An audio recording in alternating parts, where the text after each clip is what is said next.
bertanya tentang bagaimana cara berbakti kepada orang tua, terlebih jika mereka ternyata sudah wafat. Diriwayatkan dari Abu Usaid Malik bin Rabi'ah radhiyallahu anhu bahwasannya baina nahnu 'inda Rasulillah sallallahu alaihi wasallam, suatu ketika kami sedang berada di sekeliling Rasul sallallahu alaihi wasallam, di samping baginda Rasul sallallahu alaihi wasallam. Idza ja'ahu rajulun min bani Salimah, ketika itu tiba-tiba datang seorang lelaki dari Bani Salimah. Faqala, dan ia berkata, ya Rasulullah, hal baqiya min birri abawayya syai'un abarruhuma bihi ba'da mautihima. Apakah masih ada kesempatan untuk aku melaksanakan kebaktian, berbakti, birrul walidain, kepada kedua orang tuaku setelah mereka wafat? Qala, maka Rasulullah menjawab, na'am, ya. Apa? As-salatu alaihima, diantaranya dengan cara melaksanakan sholat untuk mereka berdua, atau juga makna as-salatu alaihima di sini adalah doa, berdoa untuk mereka berdua, ya. Kalau makna awal as-shalah ya sholat, tapi makna yang lain, makna as-shalah adalah doa. Boleh kita melaksanakan sholat untuk orang tua kita sebagai badal sholat, bukan badal, mohon maaf, sebagai qadha sholat mereka. Qadha sholat mereka boleh kita lakukan seperti itu jika mereka mungkin meninggalkan sholatnya. Terlebih saat mereka sakit atau di saat mereka pikun, boleh kita mengqadha sholat mereka. Seperti halnya mengqadha haji. Mengqadha haji kan boleh. Seperti terdapat di dalam kitab Riyadhus Shalihin, juga di dalam kitab Ar-Ruh dan kitab-kitab hadits yang lainnya.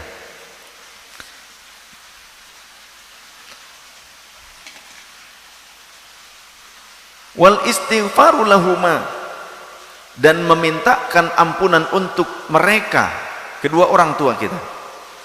Wa infadhu ahdihima min ba'dihima, dan memenuhi janji mereka yang belum sempat terlaksana setelah meninggal mereka, kita lakukan itu. Wasilatur rahimi allati la tuwasalu illa bihima, dan menjalin hubungan silaturahim dengan keluarga dari kedua orang tua kita yang mungkin tidak pernah terjalin selama hidup mereka. Wa ikramu sadiqihima, dan juga memuliakan teman dekat orang tua kita. Hadza rawahu Abu Dawud. Hadis ini diriwayatkan oleh Imam Abi Dawud radhiyallahu anhu. Sedekah juga bisa kita jadikan sebagai sebuah cara untuk melaksanakan birrul walidain untuk orang tua kita, entah di saat mereka masih hidup ataupun ketika mereka sudah wafat. Contoh, di saat sedekah subuh, ini yang tahadus bin nikmah yang biasa saya lakukan seperti itu. Niat sambil sedekah tuh ketika masih menggenggam uang, memegang uangnya, bismillahirrahmanirrahim, niat saya sedekah jariyah atas nama Rasulullah sallallahu alaihi wasallam dan ummahatul mukminin. Ummahatul mukminin itu istri-istri Rasul, ibu dari seluruh orang-orang yang beriman. Juga atas nama ahlul bait Rasul, itrahnya Rasul, zurriyahnya Rasul. Niat saya sedekah jariyah atas nama khulafaur rasyidin dan para sahabat Rasul, tabi'in dan atba'ut tabi'in. Niat saya sedekah jariyah atas nama diri saya pribadi, sebutkan nama kita, seperti itu. Dan niat saya sedekah jariyah atas nama ibu dan bapak saya, nama siapa, untuk kakek dan buyut saya serta leluhur saya. Niat saya sedekah jariyah untuk mursyid saya, untuk guru-guru saya, masyayikh. Niat saya sedekah jariyah untuk istri saya, mertua saya, sebutkan. Niat saya sedekah jariyah untuk anak-anak saya, dzurriyyah saya, anak keturunan saya, murid-murid saya, jamaah saya, orang-orang yang menolong dakwah saya, muhibbin saya, tabi'in saya, orang-orang yang menziarahi kubur saya kelak, ya Allah, orang-orang yang mendoakan kebaikan untuk saya kelak. Nah, boleh dilakukan hal yang serupa dengan kebiasaan saya di setiap subuh, boleh seperti itu. Selain daripada waktu subuh, di waktu-waktu yang lainnya ketika kita bersedekah, niatkan seperti itu juga. Genggam uangnya, kemudian dia berniat bukan hanya untuk diri kita, termasuk untuk orang tua. Dari mulai Rasulullah dulu terus, bahkan biasanya juga para ulama itu juga diniatkan untuk mereka.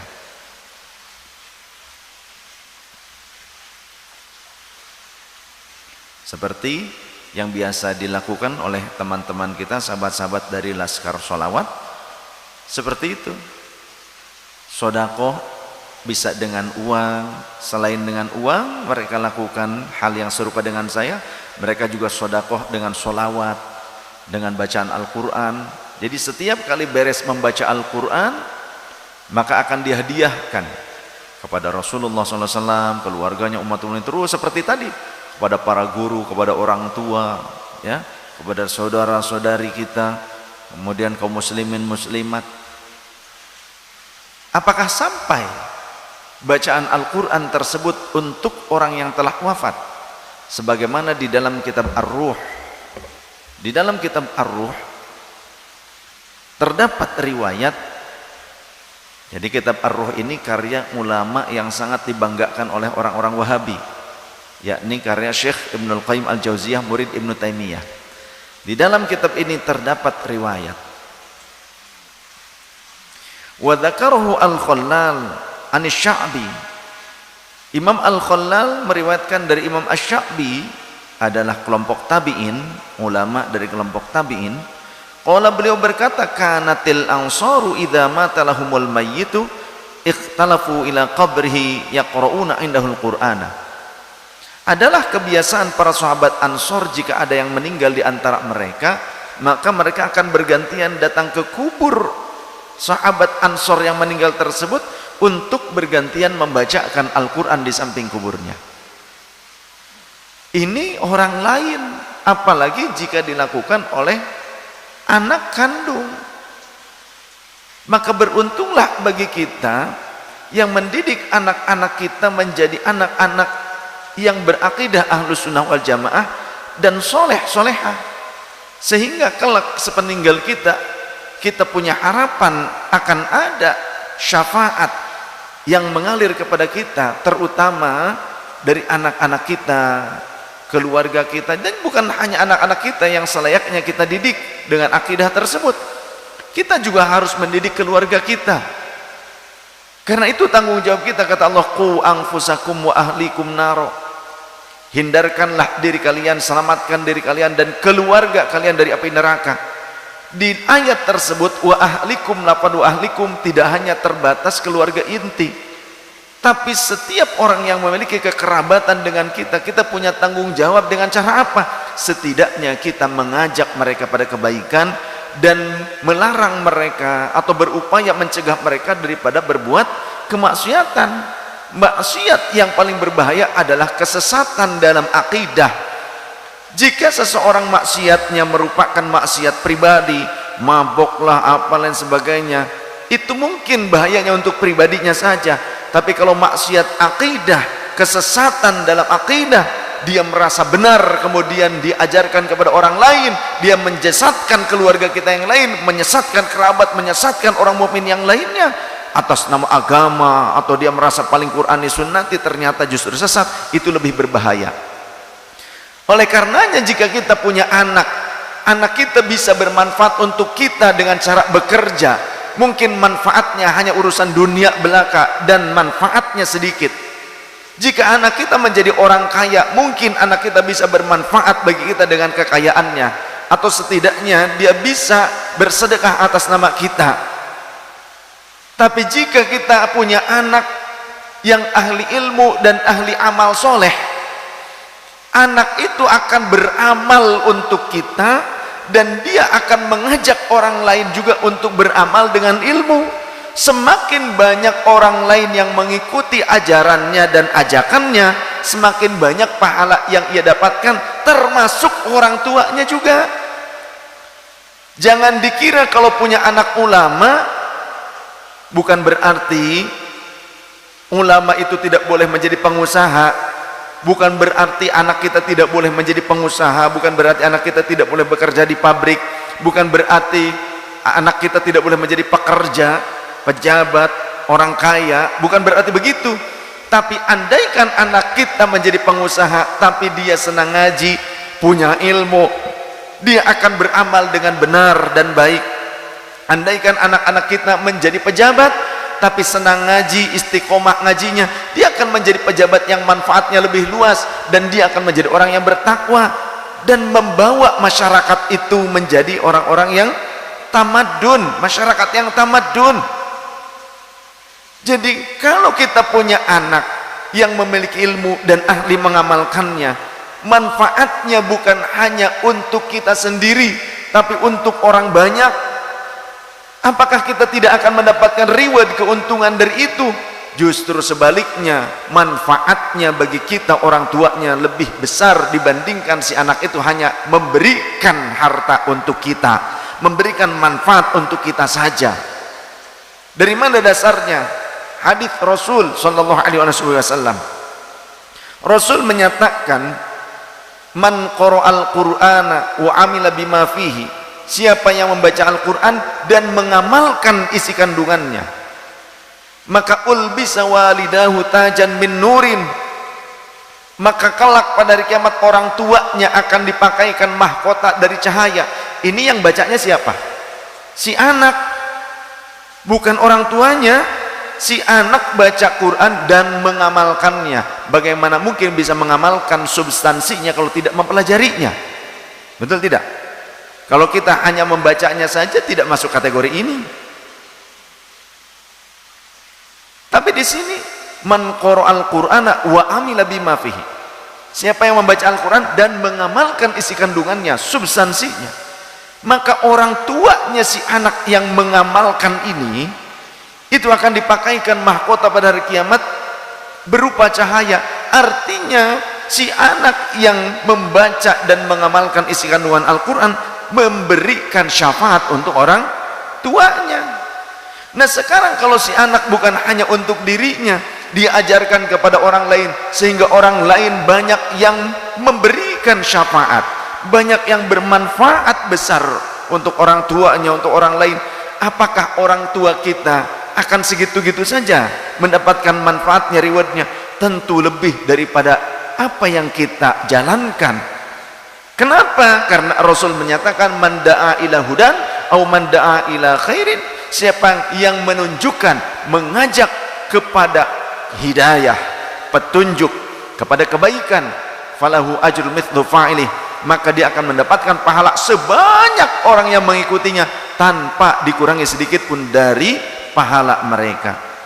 Justru selayaknya kita bersyukur dan beruntung ya jika kita memiliki anak dan keturunan yang mereka ahli ilmu dan amal soleh, yang istiqomah. Mereka boleh-boleh saja menjadi pengusaha, mereka boleh-boleh saja menjadi pejabat, tapi mereka tidak hanya bermanfaat untuk satu orang, tapi manfaat untuk orang banyak. Karena itulah tujuan utamanya atau nilai terbaik seorang hamba, khairun nas anfa'uhum linnas, sebaik-baik manusia adalah yang paling banyak manfaatnya untuk manusia, untuk orang lain.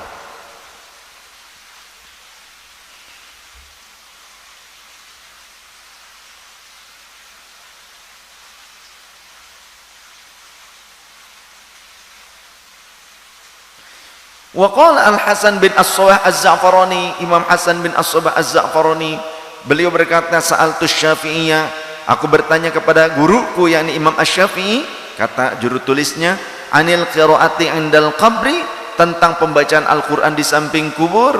Faqala, maka Imam Syafi'i menjawab, artinya pembacaan Al-Quran untuk ahli kubur, pelaksanaannya bisa saja di samping kubur ataupun di tempat yang jauh, tapi kita hadiahkan untuk ahli kubur. Maka jawaban Imam Asy-Syafi'i, la ba'sa biha, tidak mengapa tentang pembacaan Al-Quran untuk ahli kubur, entah di samping kubur ataupun jauh dari kuburnya. Yang terpenting kita statementkan, kita doa minta kepada Allah agar Allah mengirimkan pahala yang serupa dengan apa yang kita baca dari Al-Quran, zikir, doa, sholawat untuk ahli kubur tersebut. Maka kalau kita punya anak yang soleh, yang punya ilmunya, di setiap dia membaca Al-Quran di setiap harinya, maka selesai membaca Al-Quran, anak kita akan berdoa, Allahumma ba'ath mithla thawabi ma qara'na ila hadratil akram sayyidina Muhammadin sallallahu alaihi wasallam wa ahli baiti wa la arwah jamil anbiya wal mursalin khudam syara'ihim wa la arwah ummatil mu'minin wa ahli baratir rasul wal itratir rasul lil dzurriyyatir rasul wal khulafa'ir rasyidin wa li ashabir rasulullah sallallahu alaihi wasallam wa tabi'in tabi'in wa la arwah jamil ulama'il amilin wal fuqahal muhadditsin wal qur'an fasirin wa sadatin sufiyatul muhaqqiqin makanu wa ila arwahi abaina wa ummahatina, untuk ayah-ayah kami, ayah kami, kakek kami, moyang kami, itu termasuk abaina, itu masuk kategori itu. Bukan cuma bapaknya saja, kakeknya, buyutnya, bawa jangkawaring, udek-udek jangkawaring, ya cingkur siur kabeh itu kabawa terus. Yang beriman, wa ummahatina, dan ibu-ibu kami, ibunya, neneknya, buyut perempuannya, terus sampai ke atas, ke bawah semua. Mertua juga ke bawah itu. Ya, maka beruntung kalau punya menantu santri ahbab Rasul, santri neo, ya, iya. Kemudian juga untuk guru-gurunya, beruntung punya murid Ahlus Sunnah wal Jamaah yang senang menghadiahkan bacaan Al-Qur'annya. Begitulah kita orang Ahlus Sunnah wal Jamaah. Dan kita selayaknya lebih beruntung, lebih merasa beruntung dan lebih bersyukur ketika kita diberikan anugerah orang-orang seperti ini sebagai bagian daripada lingkungan kita. Bahkan bukan hanya anak, bukan hanya murid, kita berkumpul di komunitas seperti ini, di Ahbabur Rasul, komunitas Ahlus Sunnah wal Jamaah An-Nahdiyah. Kenapa beruntung? Walaupun bukan anak kandung, bukan keluarga inti, padahal beda ibu, beda bapak, kerabat juga bukan, minimal setiap kali mengamalkan amalan wiridan aurad ahbabur Rasul, pada saat mau ngaji, mau zikir, selalu dihadiahi. Mau ngaji saja, saya kan biasanya seperti itu istiqomah kita, Al-Fatihah hadratil habibillah, terus kan begitu, ratib juga begitu, maulid juga begitu.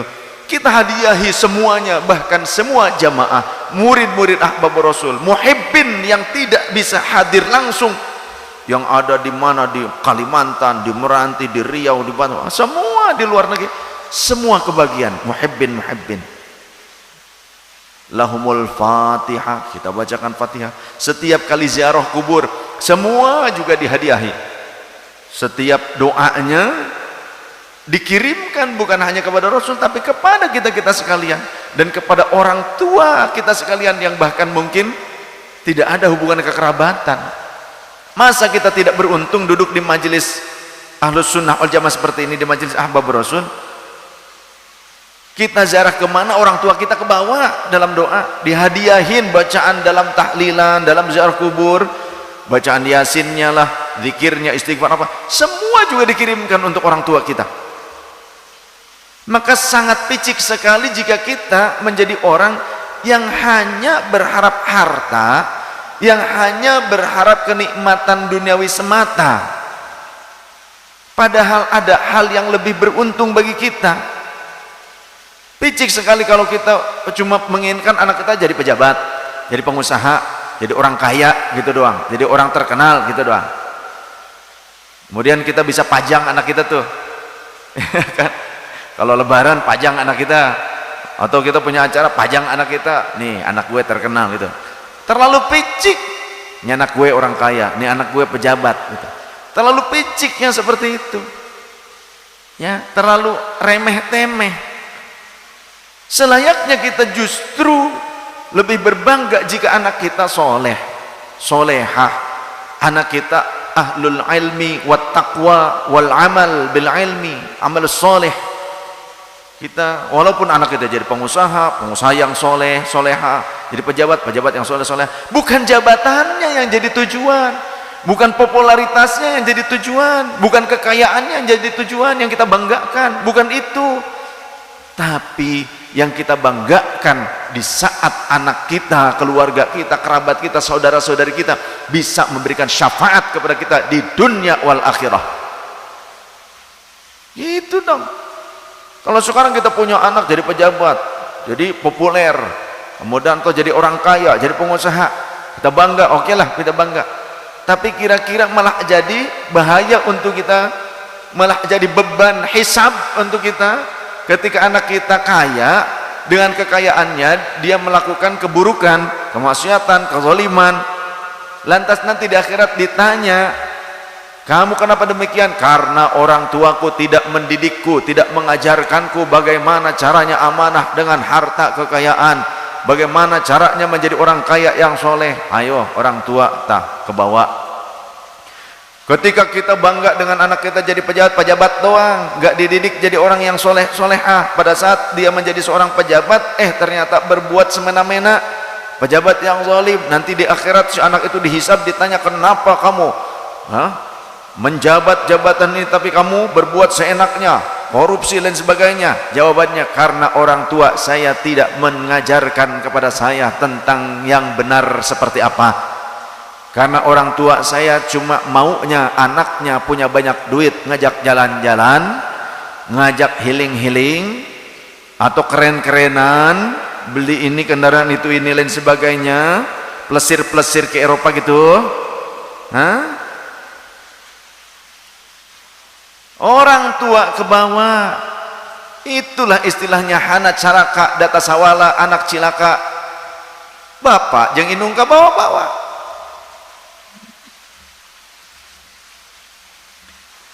Kita selayaknya lebih berharap anak kita bisa fasih membaca Al-Quran. Dan kalau anak kita fasihah membaca Al-Quran, kemudian dia berakidah Ahlussunnah wal Jamaah, kita berharap anak kita saat kita sudah wafat, dia datang ke kubur kita, atau dari kejauhan pun dia tetap membacakan Yasin kah untuk kita. Lain iya mak, anak ya pandai dengan teknologi, tapi saat malam Jumat malam Jumat saja, contoh malam Jumat 1 pekan sekali, jangan sehari-hari lah, jangan setiap hari, ini mah sepekan sekali saja. Mungkin orang tua kita di alam kubur, kita atau kita yang nanti pada saat di alam kubur punya harapan anak kita mengirimkan hadiah bacaan Yasin untuk kita. Yang ada anak kita mengirimkan dosa dari membuat status yang buruk. Bahkan mungkin diperlihatkan anaknya itu lalai, lagi tiktokan baik, ya, ngurusin gadget saja. Bahagia gak kira-kira orang tua? Pak, Bu, jenengan yang punya anak, kalau nanti meninggal, lebih bangga mana? Maunya anak fasih baca Quran kemudian menghadiahkannya untuk antum semua, atau anak sedang mainin komputer, sedang ngurusin proyek besar? Jawab. Biar jadi ini apa catatan malaikat sekarang. Kalau antum punya anak, kemudian antum kelak wafat, lebih mana yang diharapkan oleh antum? Anak bacain Quran dihadiahkan kepada antum sekalian, atau anak saat itu sibuk dengan proyek, sedang memegang laptop, ngurusin proyek yang besar? Mana yang lebih anda harapkan? Proyeknya anak anda goal, atau bacaan Quran anak anda kepada anda? Jawab. Bohong. Quran. Nganterin anak belajar ke Ustadz Fajar, ke Ustadzah Syifa, Ustadz Syaroi, nggak mau. males. Jangankan nganterin anak, lawang ibu bapaknya bae males. Lebih intens nganter anak ke sekolah formal, biar kata hujan geledek dordar ke hayu, siap ibu antar, ayah antar. Ke pengajian mah nah hujan nah tangkurak sia. Jangankan anaknya yang masih kecil lah, orang tua na bagian teu datang, males ke pengajian. Ingin punya anak yang soleh-solehah, orang tua nggak beri contoh. Saat nanti kita meninggal malam Jumat, inginnya anak kita tuh membacakan Yasin untuk kita apa membacakan status WhatsApp? Jawab. Baca Yasin beneran ya, baguslah, cita-citanya bagus ya, mudah-mudahan bukan mimpi doang.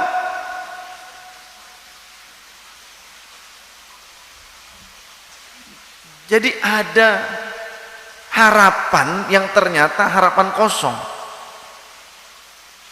ada harapan yang mungkin bisa tercapai, tapi ada juga orang berharap dengan harapan kosong. Itu banyak orang berharap dengan harapan kosong juga banyak. Ibaratkan seperti ini, orang ingin kaya tapi malas. Wah, saya pengen sukses, pengen kaya tapi malas. Orang miskin jadi kaya banyak, orang bodoh jadi pinter, oh gak terhitung.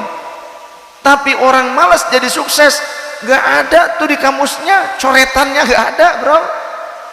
Bener gak? Begitu pula kita ingin sukses di akhirat, di antaranya dengan memiliki anak yang soleh, yang terus akan ingat kita dengan doa-doanya, yang mungkin dia bisa membaca Quran untuk kita, dihadiahkan kepada kita, bersodakoh atas nama kita, berhaji atas nama kita, atau juga umroh atas nama kita. Tapi kalau ternyata kita tidak mendidik mereka dengan akidah yang benar, dengan ilmu yang benar, mana mungkin mereka bisa beramal seperti itu? Betul tidak? Yang ada rebutan harta warisan. Orang tua belum mati pun dibunuh, iya kan? Demi harta waris. Ada yang seperti itu. Ketika sudah meninggal, rebutan harta warisan. Membahagiakan gak kira-kira kepada orang tua yang sudah meninggal? Kalau anaknya soleh, ngaji, contoh di Ahbabur Rasul, ngaji kitab Riyadhus Shalihin karya Imam An-Nawawi, karena ngajinya nggak di Wahabi. Imam An-Nawawi beneran Imam An-Nawawi As-Sunni, yang Sunni manhajnya, bukan Wahabi, bukan. Imam An-Nawawi itu manhajnya nih di sini nih ya. Jangan seperti Wahabi yang selalu mencatut nama ulama-ulama Syafi'iyah tapi isinya Wahabiyah. Seperti dulu di sini ada Mahad Imam An-Nawawi, sekarang bubar karena saya baca kitab-kitab Imam An-Nawawi. Di dalam kitab Riyadhus Shalihin terdapat riwayat pada Kitabul Haji,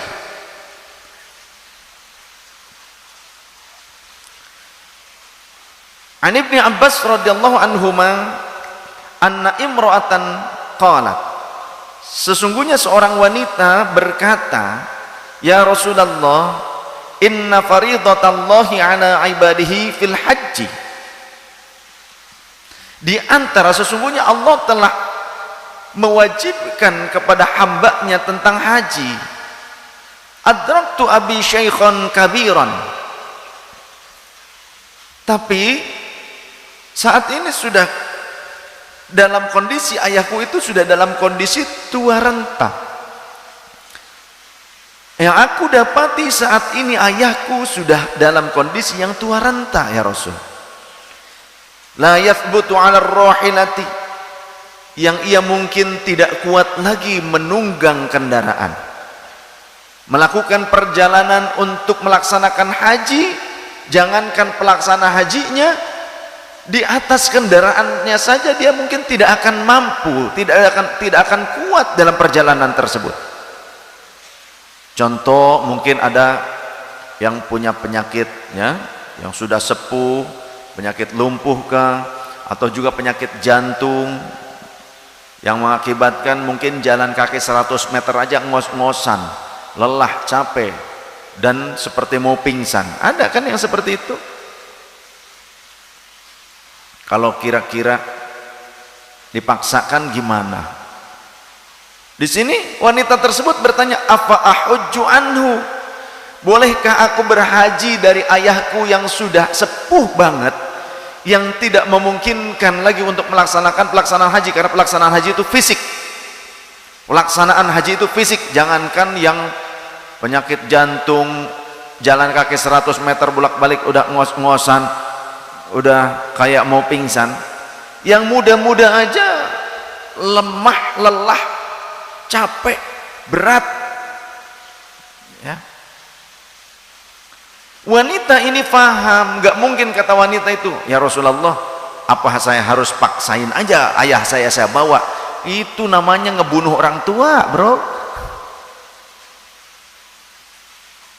Si wanita ini paham, dia bertanya tidak seperti itu, bertanyanya, bolehkah aku yang menghajikan, membadali haji orang tuaku ya Rasulullah? Maka qala, Rasulullah menjawab, na'am, ya boleh. Muttafaqun alaih, disepakati kesahihannya oleh Imam Bukhari dan Imam Muslim. Menurut para ulama ahli fikih, jika mereka masih mampu untuk melaksanakan haji, maka jangan dibadali, tapi bisa diberangkatkan ya, bisa diberangkatkan, entah haji entah umroh sama saja, bisa diberangkatkan, dibiayai, diberangkatkan untuk haji dan umroh kalau mereka masih mampu, diantaranya fisiknya. Tapi jika mereka tidak mampu lagi, seperti lumpuh ataupun penyakit jantung yang menurut dokter dan bahkan secara fisiknya orang tua kita sendiri, dia sudah merasakan lemahnya ketika dianjurkan oleh dokter untuk jalan kaki cuma 100 meter aja bolak-balik, sudah 100 meter boro-boro langsung bolak-balik, 100 meter aja langsung istirahat dulu, udah kayak mau pingsan, kayak deg udah lemah, lesu, balik lagi juga. Nah, andaikan dipaksakan untuk melaksanakan haji dan umroh, kira-kira kita bijaksana apa tidak? Ya tidak, justru itu membahayakan bagi mereka. Maka bisa dibadali oleh kita yang masih sehat, yang sudah melaksanakan haji dan umroh. Karena di dalam riwayat yang lain pernah ada sahabat ataupun sahabiyah, ada sahabat yang berkata begini, ya Rasulullah, sesungguhnya saudariku telah wafat tapi dia belum haji, bolehkah aku menghajikan saudariku? Rasul bertanya, sudahkah kamu berhaji atas dirimu sendiri? Belum ya Rasul. Maka kata baginda Rasul, hajja angka, hajilah dulu untuk dirimu, baru hajikan untuk saudarimu tersebut. Dalam riwayat yang lain, ya Rasulullah, ibuku telah wafat, dia belum hajian. Kata seorang sahabiyah, afa ahujju anha, bolehkah aku berhaji atas nama almarhumah ibuku? Kata Rasul, sudah hajikah engkau? Belum ya Rasul. Hujji anki thumma hujji anha, hajilah untuk dirimu sendiri dulu, kemudian hajilah atas nama ibumu almarhumah. Seperti itu.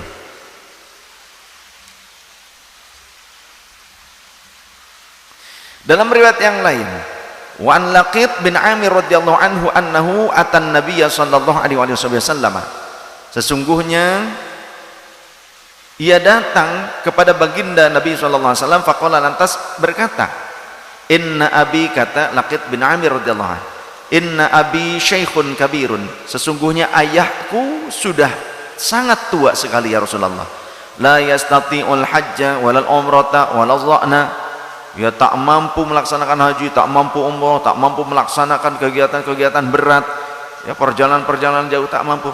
Qala, maka Rasulullah berkata, hujja an abika wa'tamir, maka berhajilah atas nama bapakmu dan kemudian berumrohlah atas nama dia. Rawahu Abu Daud wa Tirmidzi wa qala haditsun hasanun sahihun. Nah, jadi ada landasannya kita menghadiahkan pahala amal soleh kepada orang tua kita.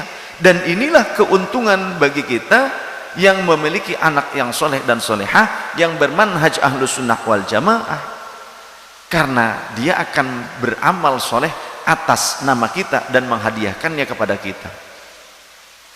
Dan banyak cara-cara yang lainnya, seperti puasa juga bisa, sebagaimana dalam kitab Ar-Ruh, wa amma usul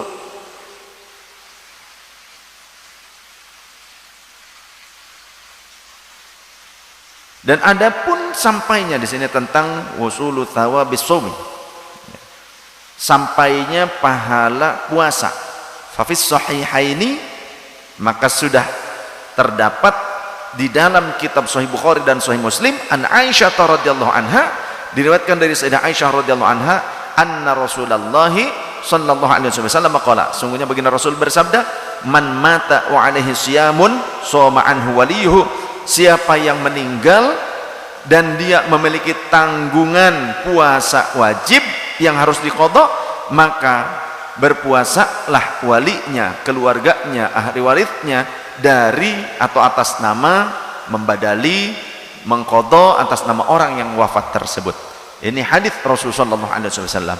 Maka jika kita punya anak yang ngaji, anak yang soleh dan soleha, berakidah Ahlussunnah wal Jamaah, anak kita mesti mau melaksanakan qadha puasa kita, dan harusnya itu yang lebih kita banggakan, bukan hanya dunia saja yang selalu menjadi orientasi kita. Dalam riwayat yang lain juga tentang sedekah, bikin sumur contoh, atau bikin parit irigasi, wa fi sunani wa musnad Ahmad an Sa'ad bin Ubadah annahu qala, dari sahabat Sa'ad bin Ubadah, sungguhnya ia berkata, ya Rasulullah, inna Ummu Sa'din matat, sesungguhnya Ummu Sa'din telah wafat. Fa ayyus sadaqati afdalu, maka sedekah apa yang salah satu dari bagian sedekah yang paling utama ya Rasulullah? Qala, Rasulullah berkata, al-ma'u, yakni air. Fa hafara bi'ran, maka ia kemudian mengaduk sumur, dia membuat sumur.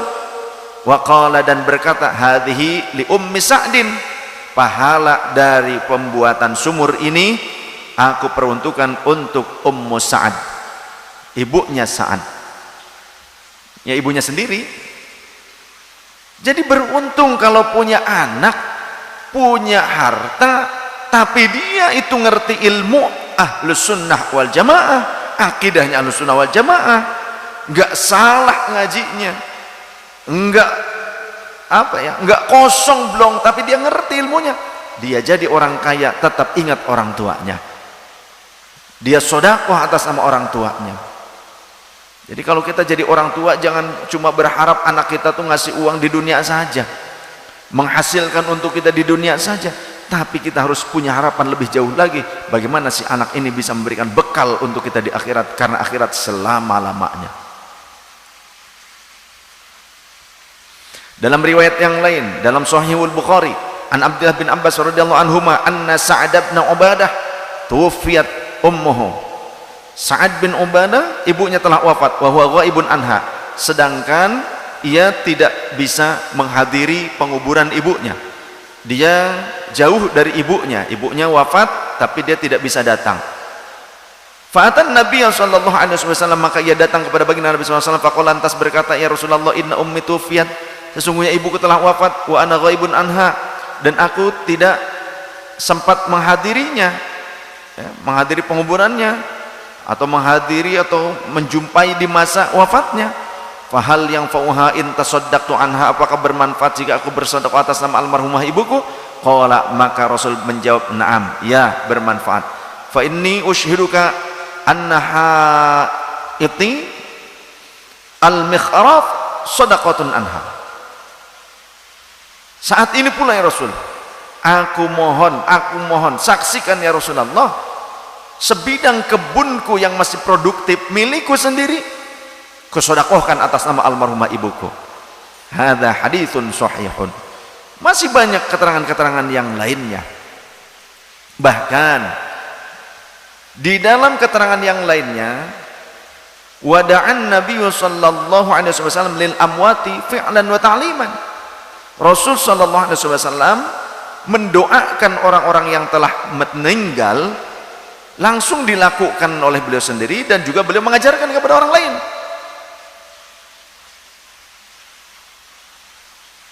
Wada'a as-sahabah wat tabi'in wal muslimina asran ba'da asrin, dan juga para sahabat, para tabi'in dan kaum muslimin setiap berganti zaman, dari zaman ke zaman, mereka juga aktsaru min ayyadhkura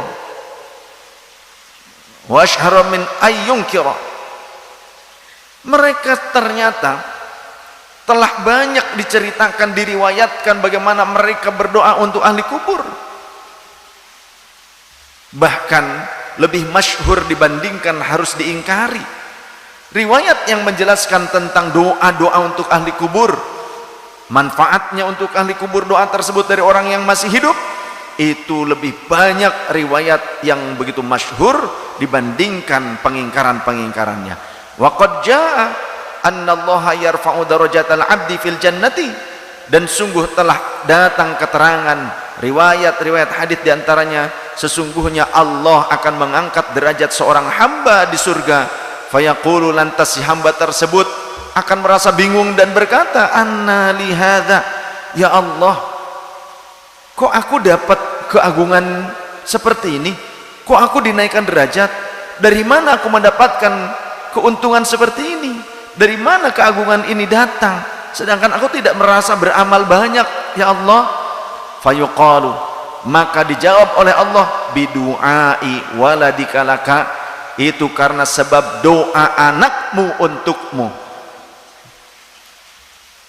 Cita-citakan oleh kita agar anak-anak kita adalah anak-anak yang soleh dan solehah, yang tetap istiqomah dalam akidah Ahlussunnah wal Jamaah, dan terus menjadi ahli ilmu dan amal soleh. Walau mereka menjadi pengusaha, menjadi pejabat, menjadi orang kaya, menjadi orang terkenal apapun, mereka tetap menjadi orang-orang yang soleh, bertakwa dan berakidah Ahlussunnah wal Jamaah secara istiqomah, menjadi ahli amal dengan ilmu, sehingga mereka akan terus mendoakan kita dengan doa-doa yang terbaik pada saat kita di alam kubur, bahkan nanti di akhirat terus akan naik derajatnya dengan berkah doa anak-anak keturunan kita yang soleh. Barakallahu li wa lakum. Semoga Allah memberkahi saya pribadi dan anda sekalian. Jadi kesimpulannya, jangan hanya jadikan sebagai sebuah status dari rasa cinta dan pengabdian kita kepada orang tua kita. Jangan hanya setahun sekali mengabdi kepada orang tua kita, hanya bahkan mungkin hanya dengan sebuah status di media sosial di hari ibu. Tapi hari ibu bagi kami itu setiap hari. Maka jadikan setiap hari kita sebagai khidmat kita kepada mereka, walau jauh dari mereka. Dengan cara apa? Di antaranya dengan membacakan Al-Quran untuk mereka, bersodakoh untuk mereka atas nama mereka, berdoa, berzikir yang kita mintakan kepada Allah fadilahnya untuk mereka, beramal soleh yang lain yang kita hadiahkan juga untuk mereka, puasa sunnah, umrohnya juga. Oleh karenanya jamaah umroh ahbab Rasul setelah melaksanakan umroh pertama, selanjutnya biasanya diajak untuk umroh atas nama orang tuanya. Umroh kedua untuk siapa? Untuk ibunya. Umroh ketiga untuk ayahnya. Seperti itu. Jika mereka dimungkinkan sulit untuk bisa mencapai pelaksanaan umroh tersebut karena sakit ataupun karena telah wafat, ya. Tapi jika mereka masih hidup, kita ajak mereka untuk mengajak orang tuanya umroh atau mengumrohkan orang tuanya. Tapi jika orang tuanya sakit dan sakitnya seperti jantung yang tidak bisa dipicu, ya, baru jalan 100 meter sudah aduh gimana, ya jangan dipaksakan, badali saja kalau orang seperti itu. Terima kasih, wallahu a'lam bishawab. Jadi saya tidak melarang perayaan hari ibu, ya, sebagaimana mursyid-mursyid kita juga tidak melarang, tapi alangkah lebih baiknya pelaksanaan khidmat kepada ibu, kepada orang tua itu tidak hanya setahun sekali ya, tidak hanya setahun sekali, terlebih hanya digunakan sebagai bentuk ungkapan di media sosial saja, realitanya tidak. Yuk kita untuk lebih cerdas lagi, lebih baik lagi dalam pelaksanaannya. Semoga kita termasuk orang-orang yang diridhoi oleh Allah dan bisa melaksanakan birrul walidain. Amin ya rabbal alamin. Subhanakallahumma bihamdika asyhadu an la ilaha illa anta astaghfiruka wa atubu ilaik.